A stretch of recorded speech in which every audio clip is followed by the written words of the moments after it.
Hi, I'm Salvation, and in this video I want to show you some gameplay of the latest build I did in the Piranhas League, which is a Aegis Aurora AegisQuake build.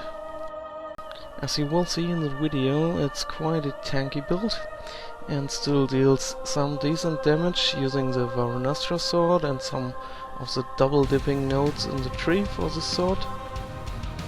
I also tried something new with a physical build. I do not use hatred and try to scale pure physical damage with the bleeding nodes and the gladiator ascendancy and the poison and bleeding nodes in the skill tree.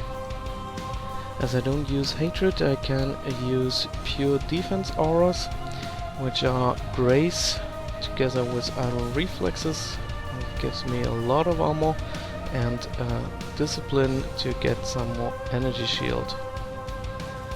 This is a gladiator duelist, so I get 100% of my block chance applied as spell block, and I also get additional block chance when I get hit, and I'm using an anvil amulet that gives me a higher block cap, so I'm at 78 block and spell block. With grace and iron reflexes I sit at slightly above 20k armor without flasks. With flasks I can go up to 30 to 35k.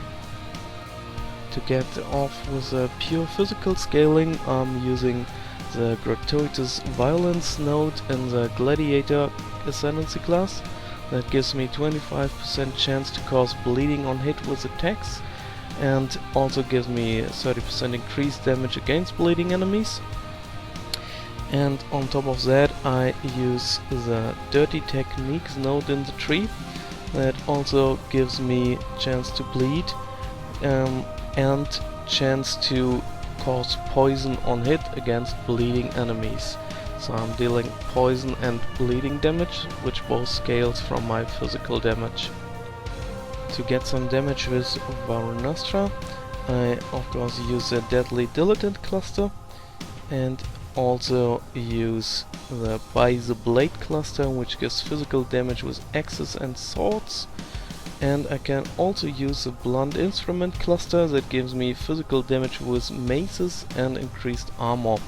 So I get quite good use of the Varunastra, because I can use lots of different damage nodes and they are working at a really high effectiveness, especially for Deadly Dilettante and By the Blade. Besides Aegis Aurora and the Varunastra, I'm also using a Vertex Mask because it has a really high energy shield and evasion that gets converted to armor, and also gives an additional level to my grace and my discipline. My body armor is a rare 5 link with really high armor and some energy shield on it. Same goes for the gloves, and my boots are also pure armor boots. It's really important to get your armor values high enough to make the Aegis Aurora special ability work for you. It's for sure not the highest damage build you can do, and perhaps not the fastest clear speed, even if the gratuitous violence explosions do help a lot with clear speed, but it's for sure a very fun build to play, and it can face tank nearly everything in the game, which is a very satisfying feeling. Ascendancy is really amazing for this build. As before Ascendancy you would have to use lots of uniques to get your spell block up, and now you can just get 100% of normal block chance applied to spell block with just one Ascendancy point, and that is really pushing this build a lot. I hope you enjoyed this little build showcase. If you did, feel free to like and subscribe.